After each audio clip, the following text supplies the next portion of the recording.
What's up, good people? Mark Holmes here, and as always, I want to say thank you all for watching, commenting, subscribing, and being part of the Joe Boo Sports Report. Without you guys, as well as you ladies, you know that this literally does not work.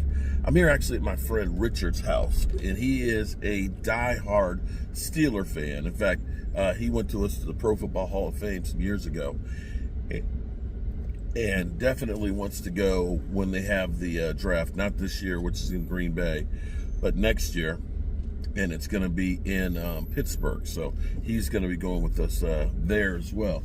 But I want to get his take about his Steelers, if he believes that they are all that in a ham sandwich, if they are as good as their 3-0 record. Here's my take, okay? And you can call me a hater if you want, because, well, you call me all kinds of things anyway. The Steelers are 3-0, and I will agree with you 100%. They're 3-0. They've played the Falcons, they've played the Broncos, and they faced the Chargers. In those games, the high water mark for their points is 20 points. They are only averaging 16 points a game. And you're not looking at those being the best defenses in the NFL. Mind you, my Cowboys defense is not one of the best defenses in the NFL. We are far from it. Their defense, of course, has been playing really good, but I'm not going to look and say they've been facing juggernaut offenses. But we'll see what Richard has to say about his. What's up, people? I'm here, of course. Y'all remember Richard from when we went to the Pro Football Hall of Fame and things, and he is ready to go to the draft trip. Yes. Already punching his ticket and everything else. Die-hard Steeler fan. Die-hard Steeler fan. And I got to ask you, do you think your team is good with that 3-0 record, or do you think it's the competition?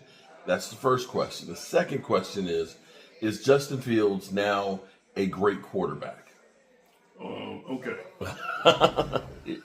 First question, do I think the team is good? Yes, I do think the team is good. Number one on defense and scoring defense and in points. Right. I mean, excuse me, in yardage. I believe that the Steelers do have an elite defense. I do. Now, that said, that doesn't mean that you can score 15 or 20 points when you're playing against a Patrick Mahomes or a Josh Allen or something like that.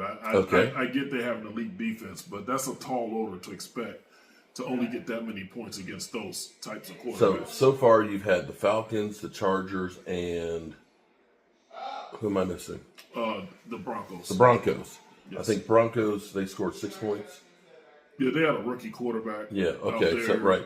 I think the maximum score was 20 points so far. 20, 16, That's the maximum he scored. Yeah, yes. 20, 16, and 10, am I right? Yeah, correct. Okay, so I look at this with the Cowboys as our defense right now needs a lot of work.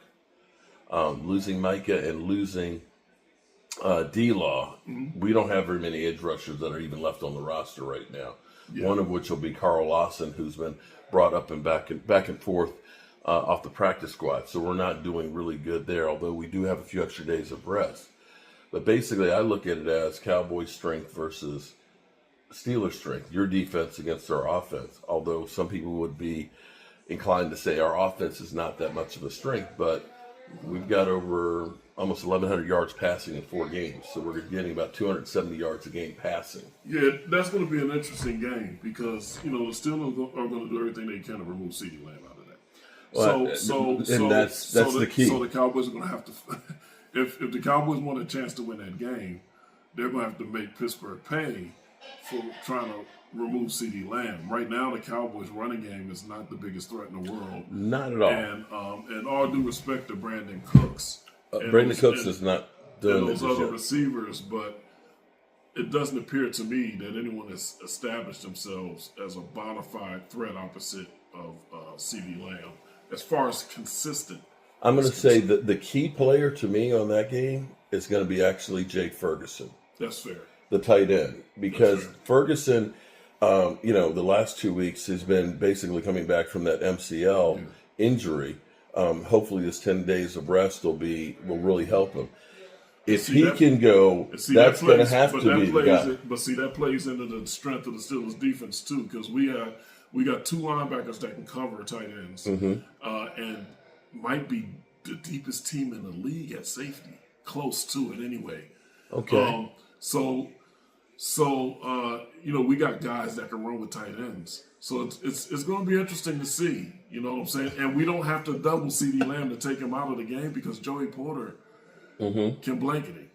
So you're saying that the Cowboys have no chance? Is that what I'm hearing? No chance is strong. I think it's going to be a tough game for them to come to Pittsburgh and win. But I'll stop short of saying no chance. I wouldn't say that. Here's the good thing for us is... One thing I did want to answer also is about the Justin Fields question. They're not asking him to do too much. Right.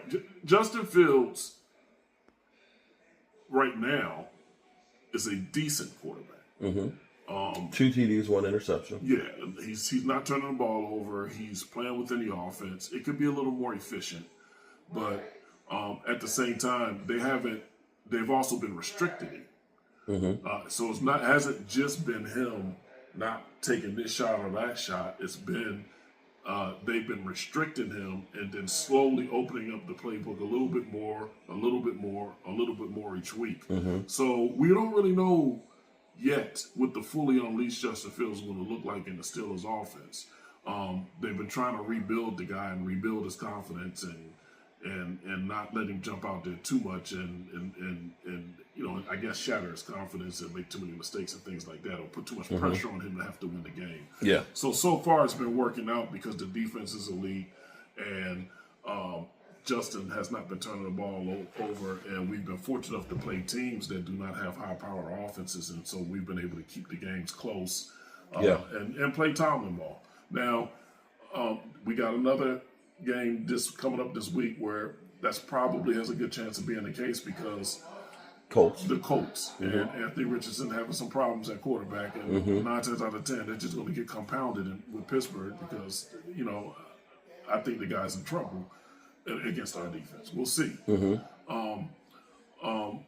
Then of course we got you guys. You guys are going to be the biggest test up until this point in the season. Yeah. As far as a team that can force Justin Fields to have to score touchdowns. There we go. Okay. Yeah. Sorry. Okay. You guys are going to be the in my opinion the first litmus test as far as a team that might have the ability to force Justin Fields to have to score more points. Yeah. And then still in Pittsburgh though, listen, until it's official, it's not official. So we still got the specter of what happens when Russell Wilson gets healthy.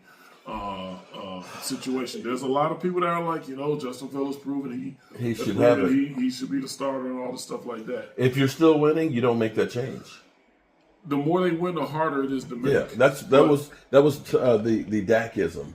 Yeah. Because everybody kept saying you got to go back to Tony Romo, they got to go back, but they kept winning, and you don't want to change it. Quite frankly, I look at right now, looking at Cincinnati, that's got to be the biggest surprise right now that they're 0-3.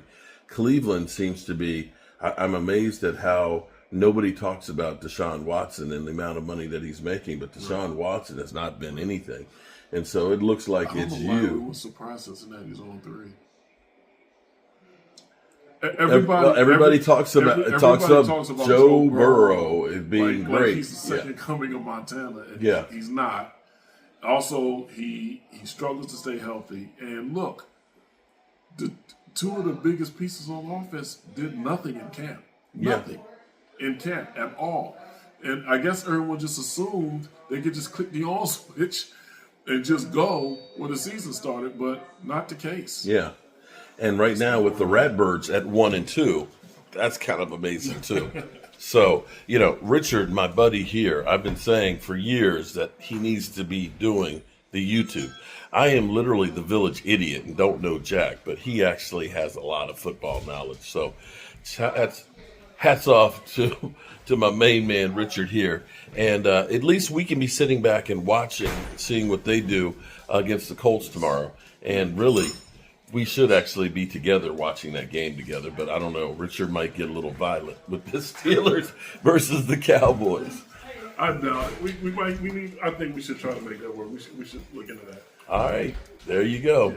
This is an early preview: Cowboys versus Steelers.